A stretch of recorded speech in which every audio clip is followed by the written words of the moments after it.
Dalam hidup, kita terbiasa diajarkan untuk berpikir positif adalah hal baik dan berpikir negatif adalah hal yang buruk. Tapi, bagaimana dengan berpikir netral? Halo semuanya, nama saya Michael. Selamat datang di channel saya, Sikutu Buku. Kali ini saya akan bahas buku Getting to Neutral karya Trevor Moawad dan Andy Seples. Buku ini membahas manfaat dari berpikir netral. Tidak terjebak dalam optimisme yang membabi buta atau terjerat dalam siklus menyalahkan diri sendiri, tapi berada dalam keadaan yang melihat sesuatu apa adanya.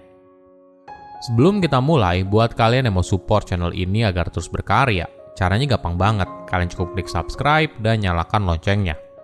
Dukungan kalian membantu banget supaya kita bisa rutin posting dan bersama-sama belajar di channel ini. Mudah untuk berpikir positif ketika situasinya sedang baik. Tapi apa yang terjadi ketika hidup justru sedang tidak baik-baik saja? Kebanyakan dari kita kembali ke dalam mode negatif dan menyalahkan diri sendiri yang membuat kita kesulitan untuk menyelesaikan apapun. Kamu mungkin pernah dengar soal positive thinking atau negative thinking. Tapi apakah kamu pernah dengar soal neutral thinking? Sederhananya, neutral thinking artinya menerima kejadian baik atau buruk apa adanya. Jadi, daripada terjebak dalam hal negatif, kamu menerima sebuah kejadian sesuai kenyataan dan move on. Seseorang yang berpikir dalam kondisi netral artinya mereka melepaskan semua penghakiman, pendapat, dan bias. Ini bukan artinya kamu menjadi robot atau menjadi seseorang tanpa perasaan sama sekali. Tapi kamu tidak mengambil keputusan yang gegabah berdasarkan perasaan. Saya merangkumnya menjadi 3 hal penting dari buku ini. Pertama, pentingnya berpikir netral. Kita mungkin diajarkan untuk selalu berpikir positif. Tapi apakah itu benar-benar hal yang diharapkan? Sekedar mengharapkan yang terbaik tanpa memikirkan situasinya mungkin tidak akan memberikan hasil yang kamu inginkan. Dan terkadang merasa bahagia sepanjang waktu terasa sangat melelahkan. Apa alternatifnya? Tentu saja bukan berpikir negatif. Bersikap pesimis dan mengharapkan hal terburuk dalam hidup hanya akan membuat kamu merasa tertekan. Mungkin kamu butuh pendekatan yang baru, yaitu menjalani hidup dengan netral. Apa artinya? Kamu berusaha melihat fakta secara rasional untuk membuat keputusan. Apapun yang terjadi di masa lalu sebagai referensi, bukan sebagai prediksi masa depan. Ketika kamu berpikir secara netral, kamu tidak mengabaikan masa lalu. Tapi kamu sadar kalau masa depan tidak selalu mengikuti masa lalu. Cara hidup ini bukan hanya membantu kamu membuat keputusan yang lebih baik, tapi juga menjalani hidup yang lebih utuh. Namun perlu dipahami, berpikir netral bukan artinya kamu tidak punya gairah atau perasaan. Sebaliknya, hal ini membutuhkan langkah mundur dari emosi pada saat pengambilan keputusan, menggunakan fakta dan analisis pengalaman masa lalu untuk membuat keputusan dalam bergerak maju, dan kemudian mengambil keputusan tersebut dengan antusias dan penuh semangat. Ada sebuah analogi yang menarik. Hanya karena kamu gagal memasukkan bola ke dalam ring sebanyak 10 kali berturut-turut, bukan berarti tembakan ke-11 akan gagal. Sama halnya ketika kamu berhasil memasukkan bola ke dalam ring 10 kali berturut-turut. Bukan artinya tembakan ke-11 juga akan berhasil. Jika kita menerima masa depan tidak ditentukan oleh masa lalu, maka kita akan mulai menggali lebih dalam dan memahami faktor apa saja yang mempengaruhi masa depan. Kita mungkin saja menerima kalau kegagalan kita 10 kali melempar bola ke dalam ring karena postur yang salah. Menyadari dan memperbaiki apa yang salah bisa membantu kita untuk berhasil di kesempatan berikutnya. Berpikir netral memaksa kita untuk melihat kebenaran. Jadi kita tidak terjebak dalam persepsi. Misalnya, kita merasa kalau diri kita payah karena gagal 10 kali dalam melempar bola. Sama halnya ketika kita sukses. Ketika kita berhasil melempar bola ke dalam ring sebanyak 10 kali, bukan artinya kita hebat sekali. Kita menahan diri untuk memberikan penilaian dalam berpikir netral.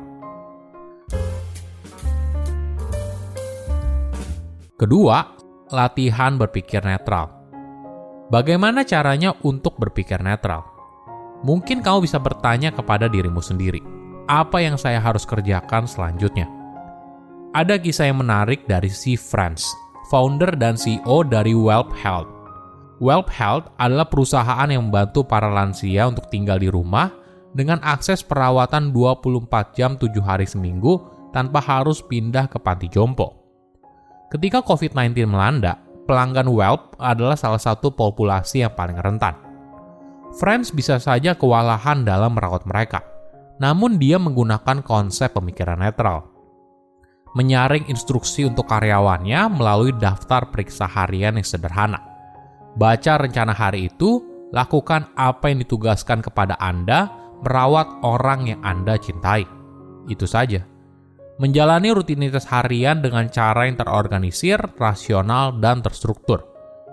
Karyawan Welp menggunakan kejadian di masa lalu untuk membimbing mereka tanpa harus terjebak di dalamnya. Tujuan setiap hari hanyalah melakukan yang terbaik untuk hari itu.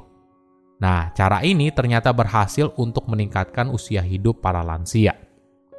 Konsep berpikir netral mungkin terlihat sederhana, tapi jangan salah, bisa jadi sulit dijalankan.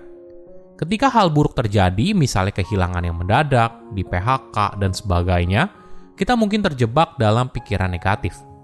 Nah, tipsnya adalah gunakan nilai diri yang kamu anut sebagai jangkar untuk menentukan arah hidupmu kemana. Ketika pekerjaan terasa begitu melelahkan, waktu lembur yang panjang, ingat apa nilai dirimu, apa prioritas dalam hidup. Misalnya, kamu ingin punya waktu hidup yang lebih seimbang antara bekerja dan keluarga. Maka ketika kamu menyusun jadwal kamu, jangan lupa untuk masukkan hal tersebut. Jadi, kamu bisa menjalani hari dengan lebih tenang karena kamu tahu kalau apa yang kamu kerjakan hari itu sesuai dengan nilai yang kamu anut. Ketiga, berpikir netral sebagai kebiasaan. Ada dua aspek utama yang perlu kamu perhatikan agar kamu bisa terbiasa berpikir netral. Persiapan, dan lingkungan sekitar. Pertama di sisi persiapan, tanyakan kepada dirimu sendiri, hal apa yang harus saya kerjakan selanjutnya? Ketika rutinitas terasa begitu padat, kita mudah sekali terjebak dalam situasi tersebut.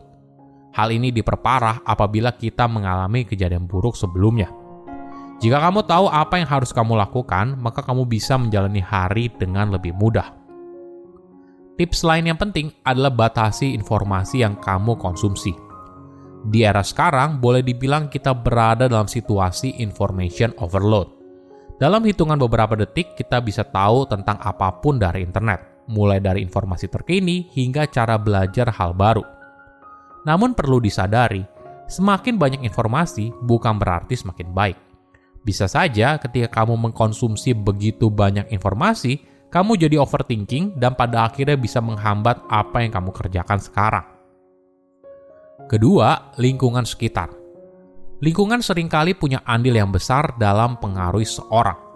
Jadi, jika kamu ingin berlatih berpikir netral, cobalah berada di lingkungan yang mendukung. Hindari orang yang seringkali berpikir negatif, selalu mengeluh atau pesimis atas masa depan.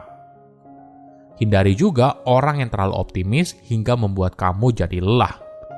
Silahkan komen di kolom komentar pelajaran apa yang kalian dapat ketika baca buku ini. Selain itu, komen juga mau buku apa lagi yang saya review di video berikutnya. Saya undur diri, jangan lupa subscribe channel YouTube Sikutu Buku. Bye-bye.